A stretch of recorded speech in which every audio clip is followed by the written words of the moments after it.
Now Ryan's not paying attention or anything. Hey, Yeah, unbelievable. welcome everybody to Data Day Wednesday with our main man, the master of data, Dean Croke. And today we're going to talk about preparing for winter. Let's go. How do we do it? What do we do? How do we prepare our team, our customers, and talk to our drivers and carriers for winter? Because y'all know there's some white knuckling going on this time of year. Let's do it.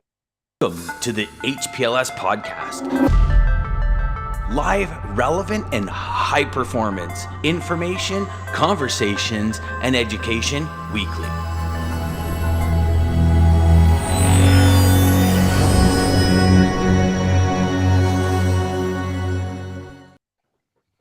Jeff, that reminded me of, you know, those Adam Sandler movies. He always has Rob Schneider in them that goes, "You can do it. Let's do it. You can do it." That's what it reminded me of, brother. Dean, how are you, man? You're back home now. You're not traveling. Not back home. No more trips this year, which is kind of good.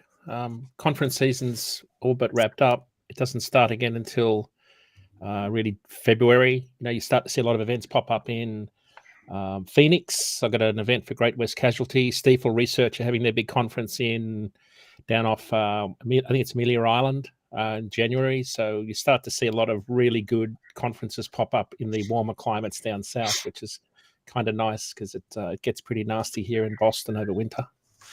So yeah, a little bit of a hiatus on the travel front, which is kind of good. Travel's nasty at the moment. I just staff shortages, you can really see it biting the airlines, both customer service levels.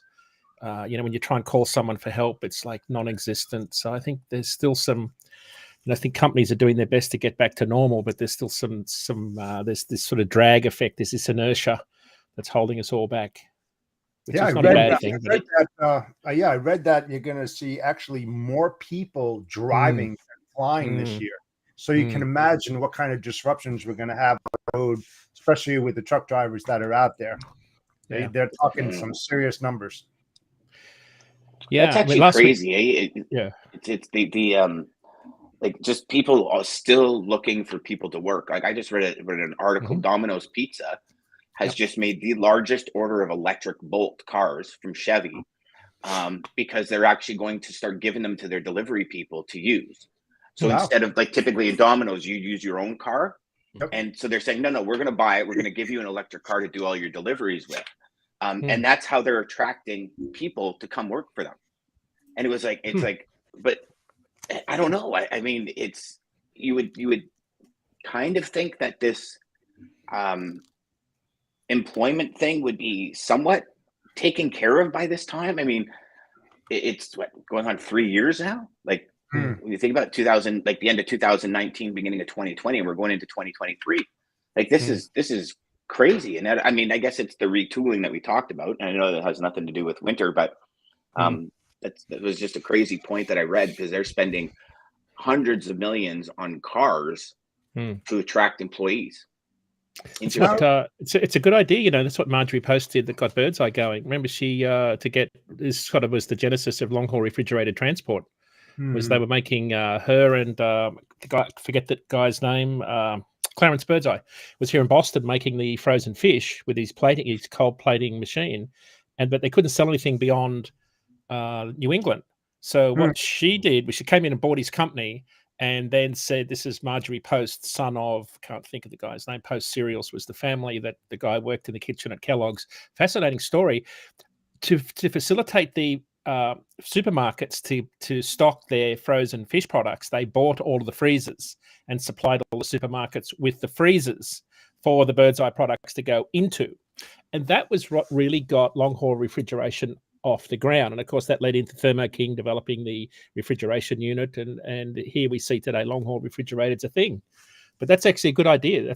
There's precedent around how successful what Pizza Hut's planning to do is in terms of driving market share. I had no idea. Comes to mind on that. That was a pretty good segue.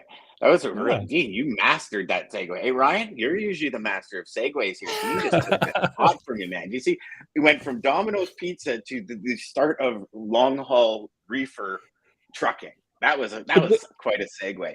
But also that's also now they have units by batteries that fly on planes for pharmaceuticals and stuff as well. Like we used to do those all the time. So so they actually would put the fish in the freezer, freeze everything, and then put the freezers in the trailers and then keep them closed. And that's how they kept everything frozen while they delivered it. Is that what you mean?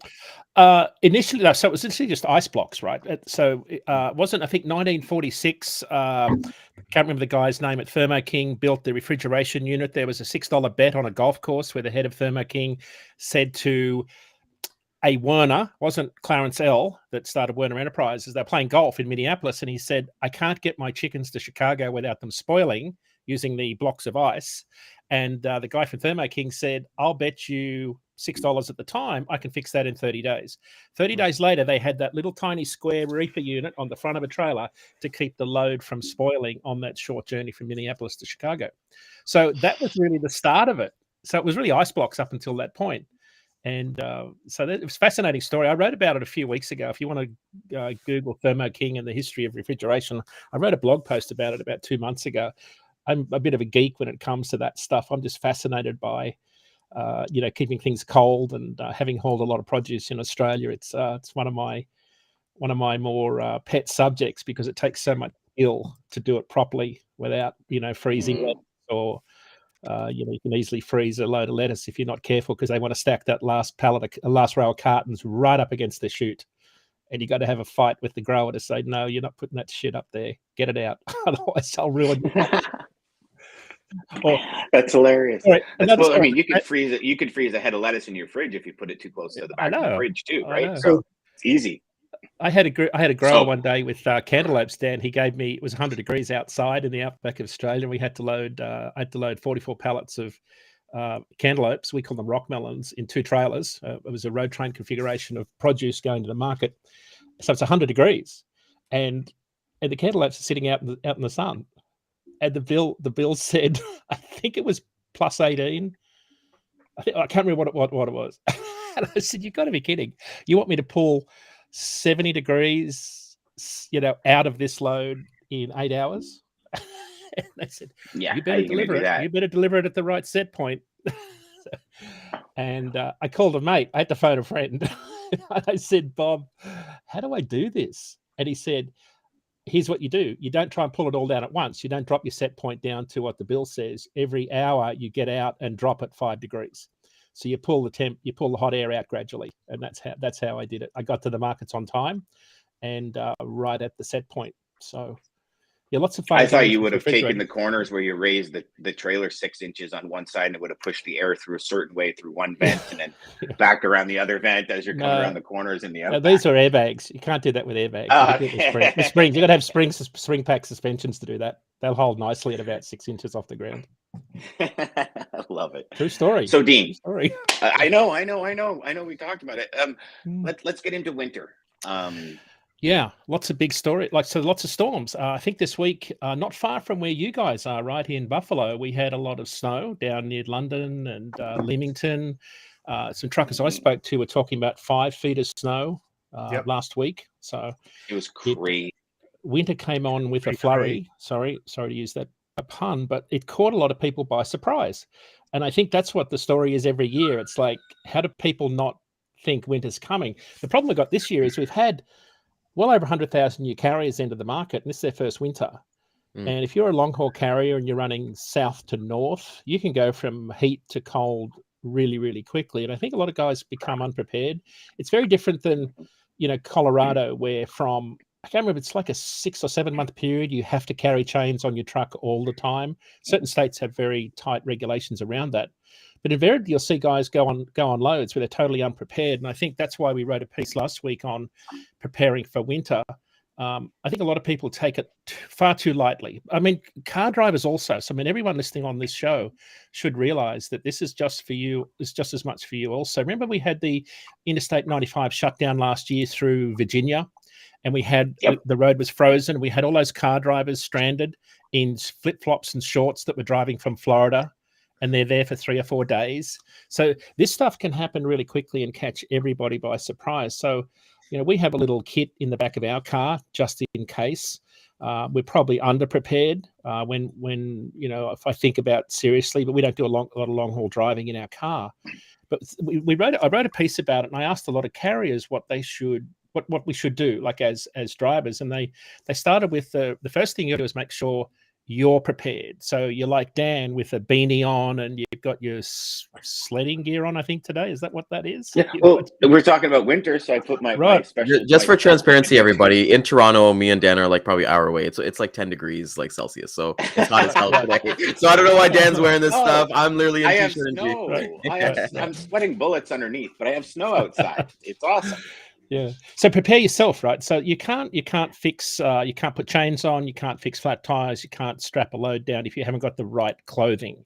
So the very first thing to do is get all that bulky clothing in place. And of course, a lot of guys don't carry that all year round. It takes up a lot of space in a tiny sleeper. What I do is I have those bags that you suck the air out with a vacuum cleaner. So you put all your winter gear in a bag, you put it in a plastic bag, you suck it all out so it's in a tiny little compartment the rest of the year. So when you need it, you're ready to go. I also have a vacuum cleaner in my sleeper cab so that I can do that at any time because I have a vacuum cleaner to clean the carpet. Most guys should have a vacuum cleaner, albeit a little tiny one. So preparing yourself is absolutely critical, right down to, you imagine if you're going skiing, that level of protection, because it gets pretty cold. Extra blankets. It's a great time of the year to sleep. You don't need to idle the truck if you've got a nice winter setup in your sleeper cab. So that's the sort of stuff that I talk about with drivers in particular, is get yourself ready. Make sure you've got plenty of food. Plenty of food that doesn't require refrigeration. Water will freeze, if you're not careful. So you've got to make sure you've got the right temp control devices, right down to things like windscreen repellent. The truck is probably the second thing. I've just put anti-gel fuel treatment in both my tanks. I put 1 liter in each tank yesterday and ran that through the filters. I've changed my filters. So what you've got to be careful of is if you get any liquid, any water in your fuel, which can happen, the water freezes, and when it freezes inside your filters, right on the side of the engine, you can't get diesel to start. It's hard to start when you get a cold start. You've got to have really good batteries. Got to have high cold cranking amp batteries. So any cold weather will absolutely destroy batteries. Cold starts are very hard on a vehicle. So you got to make sure you've got your fuel treated right. You can put a liquid through all your airlines. When you drain your air tanks daily, there's a lot of liquid comes out of your airlines. That freezes inside your airlines on your truck. So there's things like that you've got to watch. Heavy hammer, you've got to have a hammer to break up the ice. Carry kitty litter to throw under your wheels if you're on a loading dock and you can't get up that steep ramp. Right down to little things like, when you pull up at night. A lot of guys will pull up in the snow and park, and then all the snow freezes around the tires, and then it's impossible to get out. What you do is when you pull up, you go back and forward a little bit, and you flatten out a runway in front of your tires. And then when you go to take off in the morning, you're good to go. You can actually get a bit of a run up to get through it. So that's little things like that are very important. Antifreeze, make sure you've got, enough. I always carry spare fuel filters. I think that's the one thing that I see guys get caught with the most, is not having enough fuel filters. I always carry 4. So I can do 2 fuel filter changes. One, if I get a shitty load of diesel in my tank at a dodgy truck stop, I can swap out the fuel filters quickly. You've also got to carry, 1 liter of diesel in a separate container that's safety, that's safe. So that because when you change your fuel filters, you've got to fill them with diesel first before you put them on. So that, because if you don't, all that air will get sucked up into the engine first and it won't start. And with an electronic engine, that's a real problem. So you've got to have right down to little things like have enough diesel, because trying to siphon diesel out of a tank with a hose, it's awful. It tastes terrible because you'll inevitably get a gut full of it if you're not careful. So I learned the hard way to make sure I had a little container of diesel so that I could put in filters. Tires, trailer. One of the things that often freezes up is, the trailer connections. You've got to make sure that 7-pin plug works and you rewire it. Straps. I mean, flatbedders get a really tough time with this, right? Frozen straps. The tarps are frozen. Like this plastic stuff they make tarps out of today, very hard. So there's a bunch of things. Some companies are very good at this. Some companies, Daman's got a good thing going there. I think he mentioned last week on the channel what he does when it comes to winter with his drivers. I don't think anybody has a tougher go at this than the drivers out on the Coquihalla out in British Columbia. That's probably one of the toughest environments you're going to find drivers running. Some companies are very clever with technology. They use the ELD data to get the position history off the truck. They geofence the truck so that they can then map that to a weather service. And when there's a high wind or a whiteout situation emerging in almost real time, they can send a message to the in-cab communication device on the truck to shut the truck down, or at least get the driver to be aware that there's something up ahead they need to be cognizant of. And I'll sort of wrap this intro up with the most important thing by far is a CB radio. Yet it's probably the least installed thing in a truck. For some bizarre reason, large fleets think it's a distraction. If you've got a driver that can't handle a CB radio and his gear stick and keep a truck going, you've probably got a skill issue. They're probably not the right driver for winter. Got to be very careful. Those drivers shouldn't be running when it's in adverse conditions. But the fact you don't have CB radios in the vehicles is, to me, is one of the biggest blights on our industry. It's a safety device on a truck. It's saved my life numerous times. And you just wait. I mean, we're already seeing it. You just wait for the first big whiteout and 30, 40 trucks pile into each other because no one's communicating. And we don't have, I haven't seen yet, when I worked at Omnitrax, they were working on some technology where there was a sort of a collision warning technology, but when there was a series of hard brake events. So they can do this now in a way that's almost not instantaneous real time. But if you see in a database a lot of rapid decelerations popping up, if you're an Omnitrax or a Samsara, and you see all these hard braking events popping up in your network in an area, what does that tell you? It tells you that there's something going on. Now, you can communicate with all the trucks in the Samsara network, but can you communicate with the truck behind you that's got a keep trucking device? See, that's where we've got it. And I don't know, they may have got there yet, but we kind of need this network where trucks talk to each other when there's a series of rapid decels over a period of on a road stretch. There's an alert that pops up in the cab and says, hey, there's some danger ahead here. You better slow down. And of course, that doesn't happen just yet. And drivers are sitting there disconnected from the driving task. Way too many devices they're watching, listening to music, watching videos, watching in-cab communication devices, listening to messages, probably on Instagram or doing a TikTok video or something. And of course, they're not paying attention. So for the guys, this is their first winter. This is going to be a real roller coaster ride. On top of the fact that rates aren't very good and the miles get very hard because the road surface changes. A lot of these guys are driving headlong into trouble because they're not thinking about being prepared for it. Because you don't prepare for what doesn't happen often. Yeah. Like rare events are, driving's learned behavior. You kind of you expect certain things to happen. Whiteouts and wind gusts at 70 miles an hour from the side are a very rare event. Older, experienced drivers know only too well that they can happen quickly. And that's why you find a lot of the experienced guys sitting in the truck stop while everyone's whipping down the interstate headlong into trouble.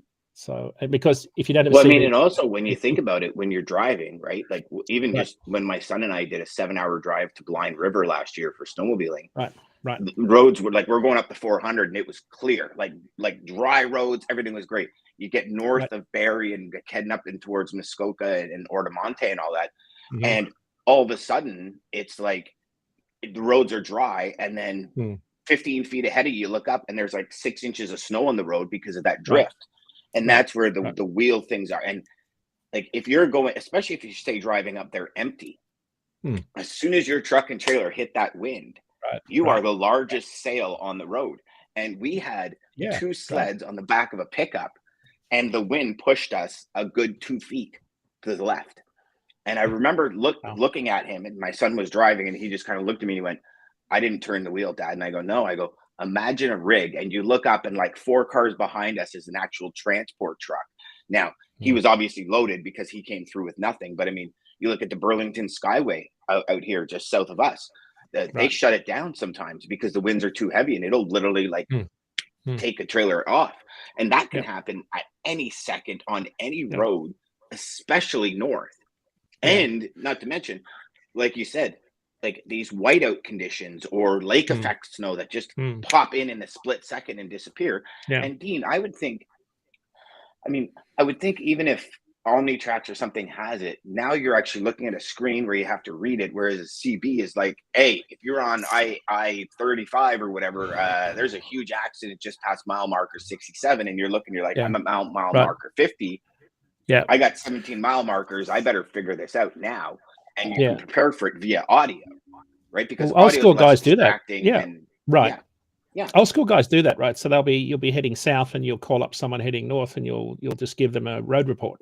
You know, a lot of guys that have been in this industry a while will just say, you know, copy southbound, what's the road like behind you? And they'll give you a road report. I find that some of the best ways to just I'm not interested to know where the cops are parked. I'm interested to know what the road looks like, what hazards, roadworks, construction, weather in particular. So I think that's why I think CB radios are just such a, and you can have headsets so you don't have to be grabbing the mic and all that stuff. But the one thing that really shocked me this year, I was driving back up 70, I think it's 77. I'm just looking on a map here, 77. Heading from Louisville, coming back from the Mid-America Truck Show. So it's sunny. I left Louisville in the afternoon about 2 p.m. It's nice and sunny. By the time I got to up near Columbus, it's snowing heavily in the evening. And I wanted to get past Buffalo so I could go to bed and then just have a short 8-hour run home the next day. I pulled in for a nap and I woke up to 12 inches of snow. And of course, this is the lake effect snow around Buffalo that really can hit in a hurry. And I thought, it'll be fine. It's dry, fluffy snow. There's not too much liquid in it. And they were plowing the road. So that'll be fine. I'll get out there and go. And of course, I'm bobtail, which is even more dangerous than ever. So I've got to be super careful. And what surprised me, I'm sort of plodding along. And what surprised me, and normally you have one lane plowed on the interstates. You've got one lane plowed. I'm in the plowed lane. And I was shocked at the number of long-haul carriers that were going past me at 70 miles an hour, at least, in untreated, unplowed left lane. And like, I don't know, if you haven't done that, it's hard to describe how dangerous that is, like how little traction you've got. But I was shocked that the number of people that were doing this, not even slowing down. And I think that's what we're seeing on the roads today is there's a lot of folks haven't seen the dark side of this. And that's what really worries me more than anything for most road users is just the inexperience in driving just generally, but driving in winter is a whole nother ball game. And I just don't see the willingness for people to slow down. That's what three things that come to mind. One, you definitely have to look at the what if scenarios, Dean, to get yourself prepared. Secondly, I prefer flares over reflectors because you can see flares a lot brighter in the snow than you can with reflectors. And secondly, if you're a driver that's delivering auto parts into stores, liftgate operations, you got to make sure your liftgate is fully operational. You have to check that battery to make sure that it's fully charged. I know from experience when I was working for Ford, where I followed a pup with a liftgate in Chicago, and I was underneath that truck in the middle of a snowstorm in Chicago on the worst road, trying to help the guy, get his pump to go on the liftgate. So that's a great point. Yeah, that's a lot of things that have to be done on that. Hey, on that, Jeff, I was coming back from the airport after the Women in Trucking event last week, and I'm in the Uber vehicle coming up Route 1 through Massachusetts, and there's this 9-car pileup on the other side of the road because it started with the Uber drivers trying to be routed off this route. I said, "No way in the world, dude, are you going that direction?" I'm telling him which way he's got to go to get home. He said, "But there's something wrong," and I said, "No, there's nothing wrong on this side. It's the other side." Because everyone is reporting an accident on my side, so the app thinks it's on my side. No, it was on the other side because everyone stopped. A lift gate fell off the back of a truck. The whole lift gate unit, the lift gate and the bumper. And so it was the whole back of the truck had fallen off in the middle of a 3-lane highway, and all these cars plowed into it. How does a lift gate and the bumper that it's attached to fall off a truck? I'll tell you why. I would think that it was the maintenance shop. You think? Pacific Carrier. No, I'm saying when they did their PMs. I mean, let's face it, right, Dean? Right. You have to do your PMs like every single month.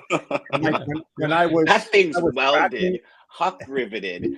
That thing's part of the frame on a truck. Like your truck has to be in bad shape for an entire liftgate and bumper to fall off. I'm sorry. Here's what I think. That is insane. That's like losing the back end of your pickup truck. Literally, it's what it is. You don't want to run into that. What I think happened is I bet someone's had a box truck and said, "I'm going to get into this final mile white glove special delivery space, and I'm going to weld a lift gate on the back. I think it's not a factory fit. It couldn't be for that to happen. But anyway, not a chance. No. Just getting back to winter, I mean, all of us in the capacity buying space are going to see service failures. So service failures become a really big thing. The one thing that I see happen a lot when the temperatures drop to it, and this is again anecdotal, a +7 is about where I see shippers start to add in protect from freeze into dry freight, so it doesn't freeze. I see freight rates move in markets where the temperature is cold, like when you start to get really low temperatures during the transit of a trip. Protect from freeze comes in. So sometimes you see reefer capacity, which is counterintuitive. Refrigerator capacity gets tight as it gets colder, but it's to keep freight warmer rather than freight that has a propensity to freeze, like some liquids in particular. So lots happening in the freight market there on that front. Last week we saw when that big storm came through California and into the Dakotas, right through the Dakotas, rates went up about 12 cents a mile for dry vans because capacity tightened. When you can run less miles, you see, you've got less capacity. Obviously, it's a similar effect to what we see with hurricanes. So that's sort of what we've got to look forward to. I think there's not enough information gets out there to carriers. I don't know a lot of carriers talk about, preparing for winter. I'd love to hear Damon's take on this if he's on today about how he prepares his drivers for winter. I know he says the change in winter training. Then he says we actually use both Samsara and OmniTrax. With Samsara's dash cams, we can see right in front of the driver's windshield to see what's happening right in front of them, which is actually super cool. I know Daman has huge training for his drivers. Like I've got a buddy that does long haul, and he says, Dan, you would be blown away. January, we get pulled over on the side by state troopers, and they say chains on now. And he goes, and guys get out in socks and flip flops. And he goes, and I look at them and go, do you have winter boots? And the guy's like, no, man, he's in a sweater and he's freezing. And my buddy Andrew's like, it's January. It's January, and there's a flip side to all of this, right? You have regular drivers, the four-wheelers out there. I don't know about you guys, but we've been hit now 2 weeks in a row. Just on the weekend, I had a guy show up to buy my winter tires for my old car. And he shows up and his tires are as bald, as flat as my desk. And I looked at him and I said, and he says, yeah, I think it's time for tires. I said, you think? I said, dude, you're running slicks. There's 3 inches of snow on the ground. I said, how did you even get up my road? He goes, oh, it took me a while. And I'm looking at him and I'm like, he says, I said, we need to change those. So he literally came to my house and we ended up changing his tires on my driveway. Because I physically couldn't let the guy leave. Like he was going to kill himself. But not only that, who is he going to kill on the way of killing? You know what I mean? Like it's that chain reaction, right? And we see it all the time. Ryan and I mean, where you guys are, I guess it happens too. But like the 401 series highway, the 400 series highways, the infrastructure is decades behind. Right. And when there's a snowfall, what is it, Ryan? Like 97% more accidents. It goes from like 3 accidents to like 400 accidents in a morning going to work. It's like everybody just forgets how to drive and they're so unprepared. Like even now, my daughter needs two winter tires, right? They're good, but we want them better. You're calling places and they're like, oh yeah, end of December before we can put them on. And all of this, and even for us, all of this should have happened 30 days ago. Right. Because now when these blitzes happen, you're prepared, right? As opposed to, oh my God, like now what am I going to do? And I mean, I remember when I was working in the city, every first snowfall, I would never go to work. I would always work from home because I said, why am I going to sit in traffic for 3 hours? Because the 10 idiots up front that caused a 15-car pileup have bald summer tires or those low-profile sports tires on their BMWs that are rear-wheel drive, where as soon as they hit the gas, they start doing 360s down the highway when there's an inch of snow on the ground, right? So Daman makes a good point about training. Training. Yeah, I remember doing some work with drivers for winter. Yeah, I was with Dan Einwechter at Challenger Motor Freight a few years ago, and they start in October. They bring all their drivers in through a training course and make sure they're prepared. I don't know how much emphasis is placed on the personal side of it, in terms of the clothing aspect. I know a lot of focus is on driving techniques and equipment. Generally, I'm not so much worried about fleets like, the larger fleets. I think fleets like Daman's, they've got a really good program. They've got a system in place. It's more the small fleet owner operator that just doesn't have any systems or procedures. That's the bulk of the trucks in the industry, right? Between 1 and 10 trucks. And that's where most of the growth has been. So that's why I think it's, there's certain truck companies out on the highway I just steer clear of. Like if I see one of them, I back right off. I just know there's no training in place, that it's just a recipe for disaster. So I think there's a lot of variance between fleets that are serious about this and a lot of fleets that are new to the industry that haven't quite figured this out yet. And I think we're in for a very interesting winter. So that's kind of where I sit with winter. I know a lot of us could do a lot Dean, better. you say we're in for a very interesting winter. Is it because of the amount of new carriers that have come in? Is that what you're, or just because it's supposed to be one of those winters that is a lot of snow? Like we're being told. Yeah, no, I think it's going to when it hits. When it hits, you're going to have a lot of inexperience. You're going to have more inexperienced long haul truckers out there this year than ever before, because of the influx of new operators. Spot rates are really low, so they're going to be chasing their tails. They're going to be going hard because you don't have the luxury just to park up and I think there's going to be more incentive to run hard as opposed to doing what you should do, which is take time off and just wait it out. I don't know that a lot of them will do that this time around. I mean, ELDs make it hard to catch up because you'll run out of hours really quickly in cold weather. So a lot of guys are going to want to keep running when they should stop. So with paper logs, you could always just park and catch up later.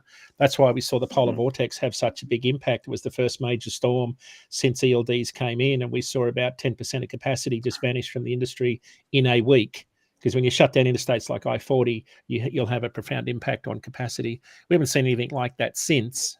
We've still got way too much capacity in the market. That's why people say, well, what's the freight market look like? For the first time ever, one of the data points we shared on the show this week was on our show yesterday. Reefer rates normally go up between January 1, and we covered a bit of this last week, but we've got another week's worth of data. Between November 1 and today, rates normally go up about 13 cents a mile in refrigerated. They've been flat this year. So no change. Normally up 13 over the last 6 years, flat for the first 3 weeks. So it's a combination of, demand is probably not as robust as it normally is for things like Christmas trees and turkeys, but it's the oversupplied market that's keeping rates down. So the oversupplied market is having more impact on spot rates and rates in general than it is. And that's why all of this talk about a railroad strike, if it happened, it would be cataclysmic. So it would be a really big deal. But a lot of people talk about, well, what happens if shippers start to push freight to the road if they don't want to ship it on the rails? When that happened last time in September, the contract market absorbed all that capacity. So part of the reason you're not seeing spot rates move up at the moment is the contract market's absorbing all of that extra demand for freight that's moving right now. The big carriers have still got capacity, generally when you look at it at a national level.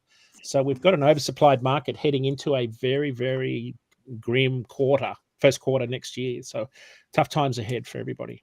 Let me ask you something, Dean. With the rail strike that may happen in December, right. I saw some news that it could affect or will affect the OTR drivers picking up that slack. What kind of impact do you think we're going to see if that does occur?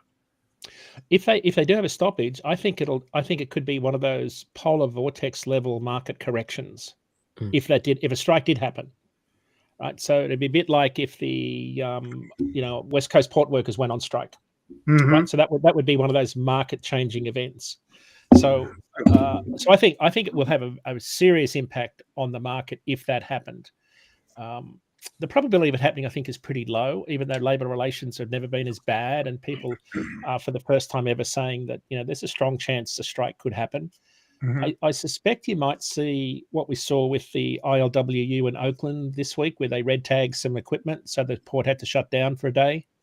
That's not a strike, but slowed things down and stopped the port working. So I think you could see a lot of that going on. I don't know how the railroad network's a little bit different, but if they did have a strike, Jeff, that would be unbelievable because half of the rail network is intermodal. Yes.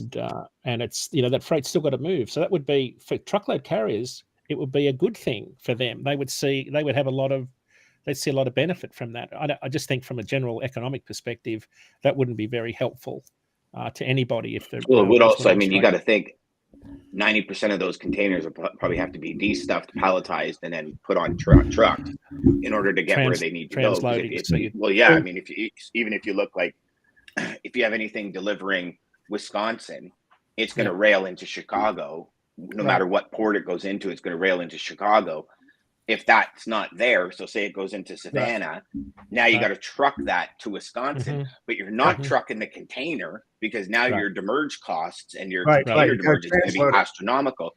Yep. So you're transloading it, you're de-stuffing, you're palletizing, and as it is, warehouses are oversaturated. So where are they going to come up with times to do that? So now you're going to have port delays, port congestion. It's all going to start stacking up, right? It's perfect. It's rock in a pond, and the ripples do hit the shore. And no matter what size rock you throw in a pond, you change the outcome of the shore. Change the dynamics.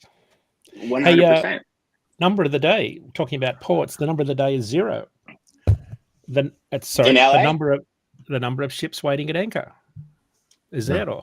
How long has it been since that's been 0? Gosh, that was it's probably which port is this? 2.5 years.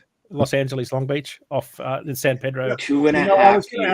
I was going to ask you, about the rates, because I've seen the rates drop immensely coming out of Southern California going east. And that has to have a huge impact. The impact is because of the lack of freight that's coming in there. And I read that LALB was ranked number 1 on the imports, and I was like, who wrote this? Because New York, New Jersey been number 1 now, the number 1 port, and I was like, I don't know where they got the information. I'm not going to throw them out there, but I was like, that's not true.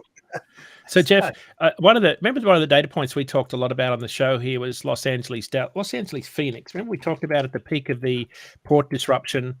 There was a lot of freight was trying to find warehouses in nearby warehouse markets. Phoenix was one of them. A lot of warehouse space there. So if I look at spot rates today on our 7-day rolling average, these are dry van rates excluding fuel. At the peak of port congestion this time in November last year, they were $4.80 a mile. That's excluding fuel. If I add fuel back in, I'm at $5.21 a mile for 372 miles. I'm running that all day and running back empty. I'm going back and forward. So at $5.21 including fuel, today it's down to $3.19. So it's down $2 a mile in a year. Yep. So now if I look at Dallas, I could look at Dallas and Seattle. Dallas is another one where a lot of retail freight trying to find a home. Yep. Yeah. So Dallas is down to $2 a mile from, this is including fuel, $4 a mile. Damn. So those 2 lanes where a lot of retail freight this is why the West Coast has had such a, capacity's been such a problem. Oh yeah. For loads have been, demand has been a problem. Rates are down so much. What about Los Angeles, Seattle was another lane where I saw a lot of volume moving last year. Los Angeles, Seattle, again, down from $4.50 to $2.90.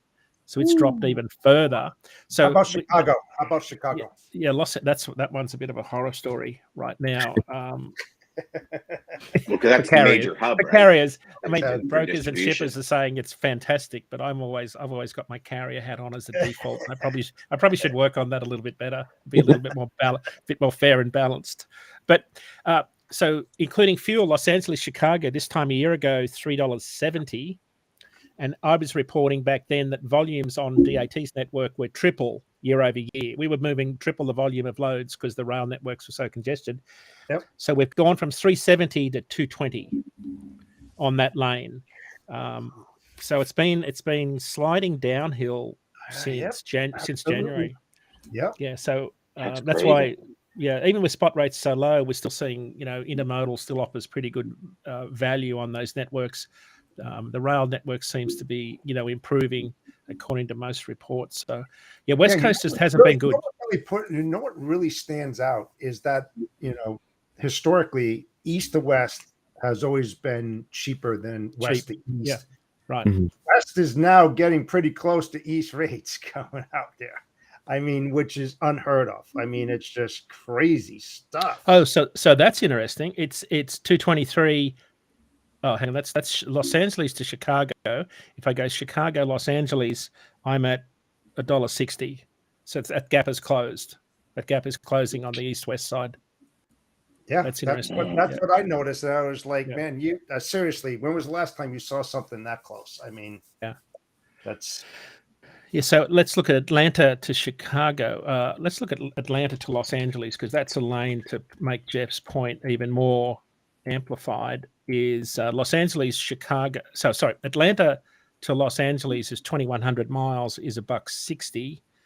Coming back in the other direction, it's $2. So that gap is closed right up. Yeah, that closed right up east-west. Yeah. Fascinating. Daman has here. He says, we also have issues with frozen pipe, frozen wheels, and all sorts of winter issues. We had a driver once with frozen wheels and nearly ripped his brand new tires on the pavement, causing wheels were jammed because of ice. Wow. Yeah. That's why you need a big hammer. Cool to have that happen. Carry a big hammer. You know, it's hard. It's hard to actually, when your stuff freezes, it's actually not as easy as just saying carry a big hammer. Trying to get stuff unfrozen is actually really, really difficult to do. Even if you're an experienced driver, it's no fun. But even it's almost impossible if you don't have the right clothes. You don't have winter gloves, a good beanie, scarves. You know, you've got to think about how do you go skiing in really cold weather. That's the level you need to get to. And you know something relative to this is that the rail lines also have these type of problems when the couplers freeze as well, and they have to stop. You know, and I've seen that happen definitely coming from Seattle through Montana and the Dakotas. That's happened to me a couple of times years ago, and they're on HOS rules and regulations too. Those engineers, you know, they can only be on the clock so many hours, so it's just like OTR, and they have similar problems, but not exactly the same type of problems. So. You guys got to see this. Yeah. So Daman says, yes, clothing too. I was giggling, and I'm sorry, Jeff, you were in the middle of talking, and I literally almost burst out laughing. It says, we have drivers left behind because they were on a bathroom break, and the other team driver thought he was sleeping in the back. So stuff happens. Preparation is everything. Imagine that. You're like, because I mean, how many of in the wintertime, right? If you're going shopping or you're doing something, you just kind of put on a sweater. And you have sneakers on, you run into the car instead of having the full winter coat. You go to the bathroom, you come out and the truck's gone, right? Imagine that. That would be hilarious. Well, I mean, not for the person that comes out of the bathroom. No. Well, the dark side of my personality would say, you know, I probably didn't like that driver, so I'm going to leave him behind.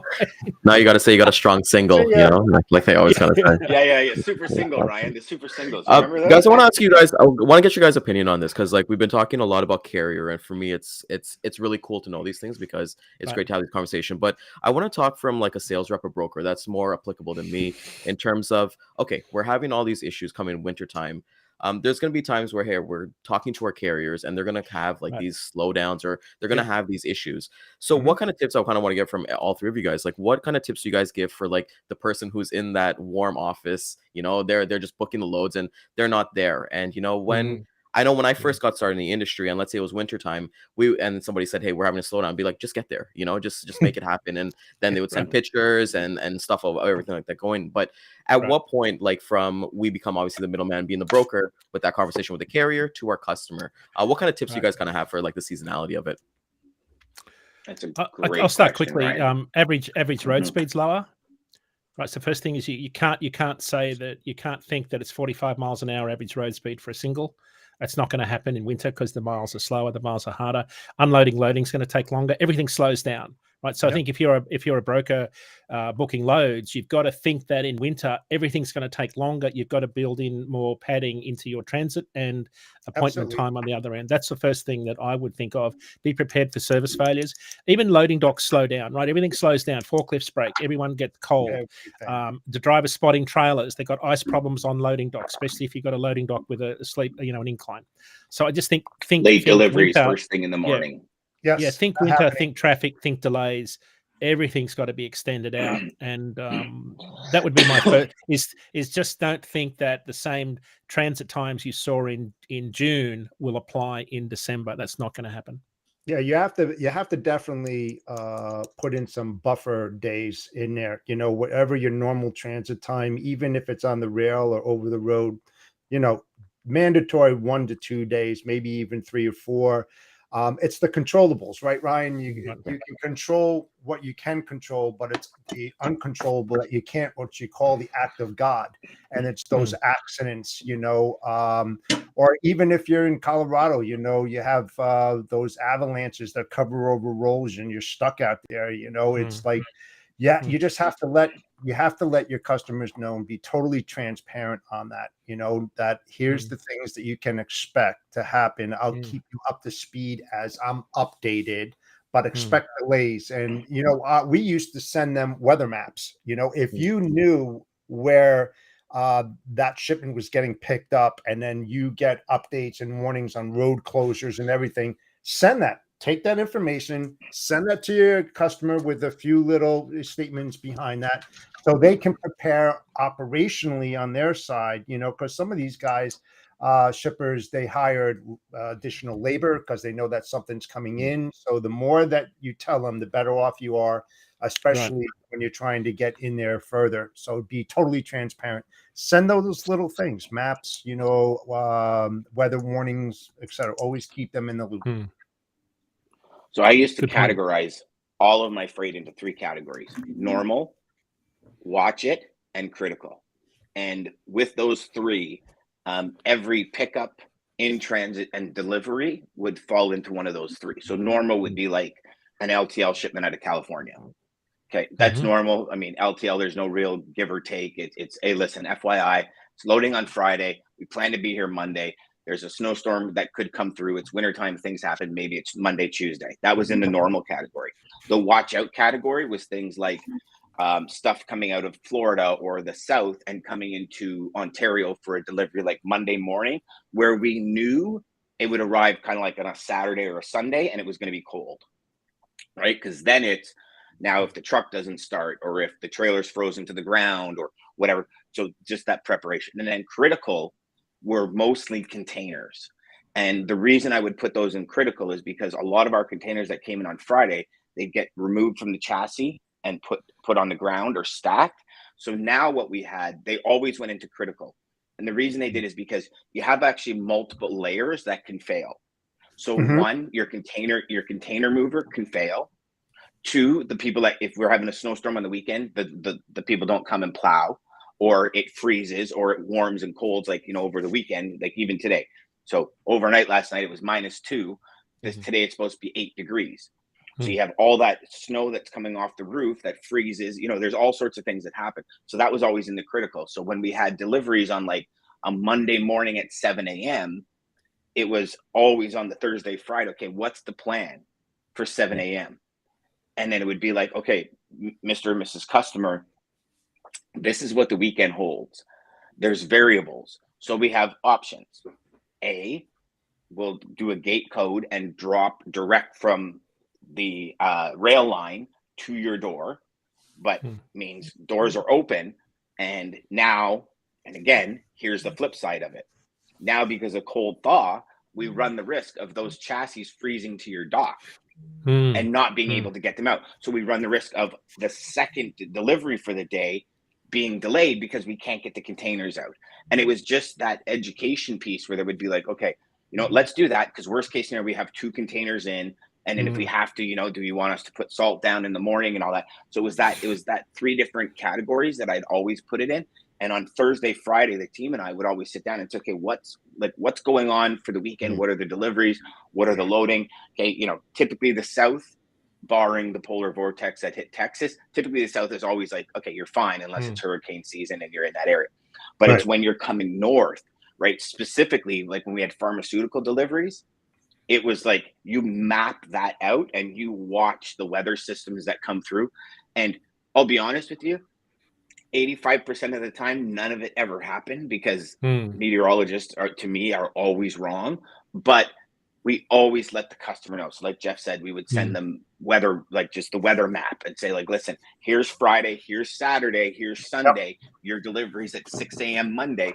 They're going right through this. If it hits, it could be delayed. So I'm telling you on Thursday, Friday, Right. Most of the time they'd be on the doorstep at 6 a.m. Monday morning.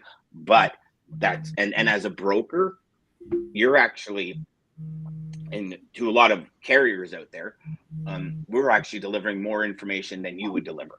Yeah. And really, as a broker, that's all you have.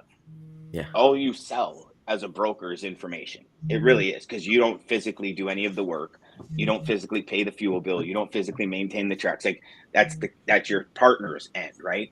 As a broker, we process information, and the faster we process and the more quality of the information we process, the better we are at doing our jobs. That's what I've always looked at brokering.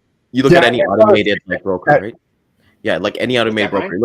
You look at any automated broker like Uber, right? Uber doesn't provide you the car, but they provide you where the location is, when the person's going to pick you up, how far in transit, and when they deliver, right? I have a question for Dean when you mentioned like everything gets slower. So for sales reps out there looking and going through seasonality, whether it be their first year, do you guys, and get your thoughts on this, is like, do you guys adjust your accessorials as well during seasonality, whether it be like waiting time, whether it be layovers, different things like that, just to combat like the fall winter seasons? Not the rate, but certainly the amount. Like you've always got to be cognizant that you'll have more accessorials. So that's where you need to have good systems in place. It comes back to communication that Dan and Jeff were talking about. Good communication, set the expectations right from the get-go, so the accessorials don't become an issue. So, there's other things too. Time critical, protect from freezing, temp tells, all of this other kind of stuff that come into play, especially in the cold cold weather. Right now, I mean, Estes, LTL carriers that I've called this morning before the show, they come out and they say, due to capacity restraints, I mean, this is the time of the season where most LTL carriers have that message when you're on hold, due to capacity issues, especially in the LTL market, because everybody wants to get their smaller shipments out there. And you have to take that and relay that to your customer to let them know that what they thought they were going to receive, that isn't going to happen, until this day, and in its predictability. So even if something as simple as on rate sheets and emails, due to capacity restraints and weather conditions, not all freight is guaranteed. That's something as simple as that, unless you pay for that guarantee, that's a whole different. But even if you pay for it, Jeff, your driver hits a snowstorm, he's delayed. So and this is where, like, I had a big thing when I was brokering. I would always give guarantees, even on LTL. Yep. And it helped me secure a lot of high value clients, because I would say, if it's past this point, you get it for free. And people say, but it's LTL. And I say, yeah, but if you're using like a Polaris that's always next day New Jersey, and you put it for 2 days, you're pretty much safe. And 99.9% of the time, I can always make it happen. So it was, I would always put guarantees. So at this time of year, I would always say, I can't guarantee this one. And like, well, why? But I want. And I would say, because it's at that point in the season where the drivers are not necessarily fully prepared to drive the whole way in snow, and it can happen at a split second. So if a highway gets shut down, and the state troopers are saying no, so Ryan, Highway 10 north of me, they have gates that literally they will, when it's bad, they will literally close the gates and it's shut down. So if you have to take Highway 10 into Alliston, you're not getting there. You have to go around. Now, if that go around is 30, 40 minutes delayed, and you're already late leaving the yard because your trailer was frozen, like, there's all these variables that come into play. So I would cancel those guarantees until, because it's a phase, right? Everybody gets used to winter come January. Then we forget about it in the summertime, and then all of a sudden we get used to it again. It's like it's kind of like the cold, right? For all of us that live up in the north where it's cold, is in -3 in April and May, you're out in shorts and a t-shirt because you're used to -30, and you're like, -3, man, it's like summertime. I'm gonna go suntan. Now -3, I got a toque on. I got mitts that have the string from one to the other, so I don't lose one. I have big socks. I have boots and everything, because our bodies just haven't adapted to that weather change yet. Right. So it's the same thing in freight. We adapt to it midwinter. Drivers are more used to it, or they're maybe more comfortable with it, is a better term than used to it. That's my reply to that. But I do want to get to Lisa. Yeah, Lisa's question, because I think it's awesome. Yeah. Question about shipping liquid carbonated beverages. Would you guys say it's a must for a shipper to use a reefer carrier? So I think I've done liquid. I've done some of these things like in cans. I've done like iced tea. I've done green tea and all those things. And I've done from California to Toronto. And for us, a big thing for us was protect from freeze. Having those blankets on, that was the big one. We necessarily didn't need a reefer carrier. There's definitely costs associated with it between going a dry van and a reefer, but it depends on your factors, where you're going to and from, and if it's LTL, because some LTL carriers, they don't do protect from freeze, but if you look at like a YRC, they would, but who really knows, right, at that point. But I'd love to get your guys' thoughts. Well, and it's delivery, right, Ryan? Yeah. And it's delivery. So if you're coming from California and it's scheduled to arrive on a Friday night, you better figure that out, because by Sunday, because a lot of the times with liquids, it's that movement that keeps it from freezing. Right. Yes. So you start in California and it's warm all the way up until you kind of enter that Ohio range, maybe into that Kentucky, Ohio range. And then it starts to get cold, but the truck's still doing this and the liquid's still moving. As soon as the liquid stops for 24, 48 hours, that's when you have the opportunity to freeze. So if you're arriving on like a Friday night and the shipper don't want to receive it till a Monday, there better be some plan to make sure that doesn't freeze, because most carriers, drivers drop it in the yard, they go home, it's their Friday night, they want to get home, and there's like, so what's that alternative plan or that ulterior kind of movement for that? Does the shipper stay open? A lot of the times I've requested shippers stay open until 8, 9 o'clock at night, and I'll say, listen, like, I'll even come to your facility if they were in Ontario and I'll help you unload it. It's just I don't want it sitting over the trailer in minus 20 degrees, because I've had like stuff that they say doesn't freeze, right? Like paint, like specific auto paint that's like you know, like the heavy duty ones where you gotta, like, literally wear the masks. It's like it's not supposed to freeze, and it's frozen. And it's you know, I mean, we had check this out, we had a truckload of Sunlight detergent freeze. That's and it's not supposed to, but it goes to show you how much water is actually in there as opposed to detergent these days, right? But the entire load froze. Nothing broke, but it froze, so it's no good anymore. So to answer Lisa's point, customer never said protect from freeze, because it's never frozen on them before. So instead of spending the money, they just said put it in dry van, drive it across country. We were out in BC. There was a huge, like, crazy cold spell. And it froze the entire load of, it was actually Arctic Blast or whatever it is, that the detergent. So the other extension of what Lisa's talking about is if you've got a full load, for example, the trailer's going to sit for at least 10 hours if it's a solo driver. It's going to sit if it's a longer length of haul. So the factor would be single or team. And if it's a single length of haul, if it's more than like 400 miles, good chance it's going to sit for 10 hours overnight. So length of haul comes into it, single versus team, and then you get to Dan's point about it sitting and freezing. I think the reefer units can hold a set point really easily, even if the ambient is freezing outside. They can hold plus 30, you know, without any problem. That's Fahrenheit. So that would be the other thing I'd add to that. And you got to make sure those reefers are gassed up. Well, again, coming back to winter, that's where the problem comes when you have those reefers that have to maintain a certain degree, and you get stuck in a snowstorm and you're out there for 12, 14 hours not moving. That's another issue. There you go. That's another issue. Daman brings up a very, very good point that I don't think we talked about. Is it's hard to train new drivers, and it's their favorite time of year to go on vacation, compounded with winter conditions and delays. Hence, we always tell customers to book ahead of time and secure capacity. So here's one thing that we didn't talk about. A lot of drivers go away for like a month in the winter. And I know a lot of companies, specifically a lot of Indian companies that have Indian drivers, because they go to India for a month, and they leave. And I remember specifically one company I was using, man, they probably 30, 40% of their capacity dried up, like what seemed like overnight. And we weren't prepared for it.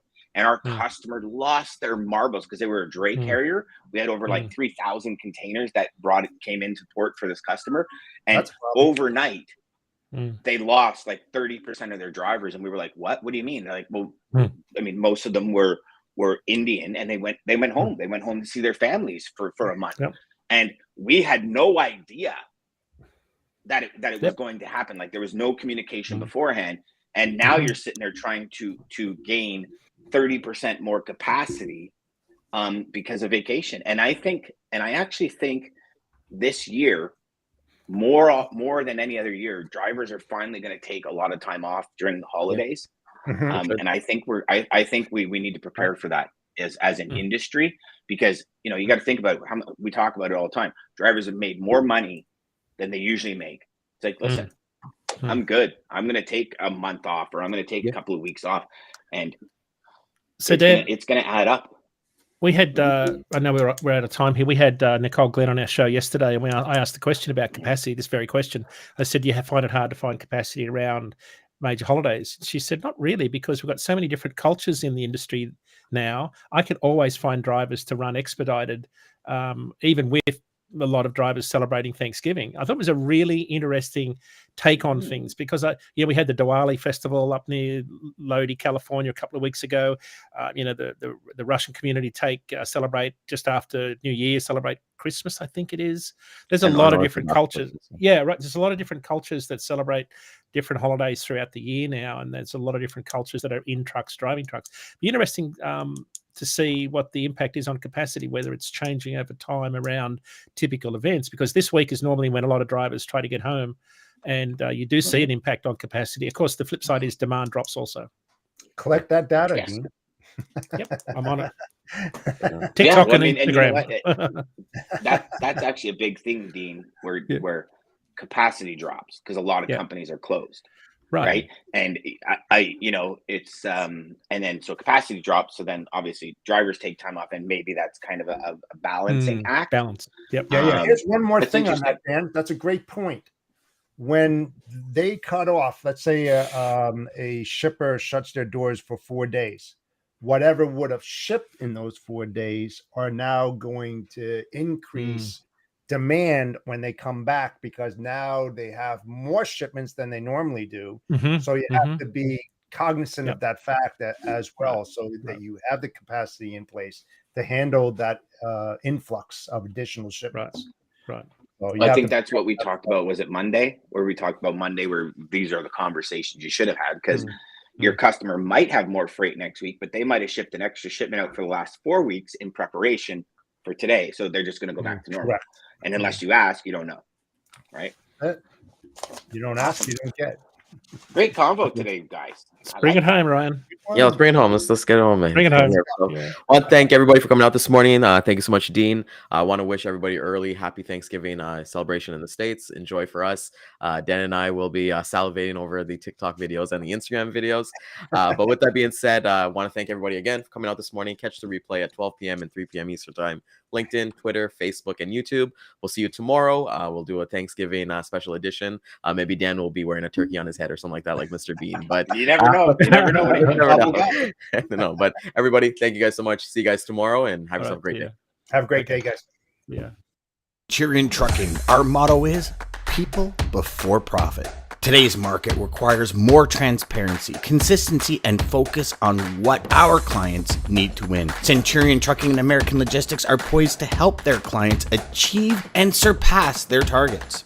If you're looking for a team that honors your needs, dreams, and aspirations, then get a hold of Daman at American Logistics or Centurion Trucking and start designing your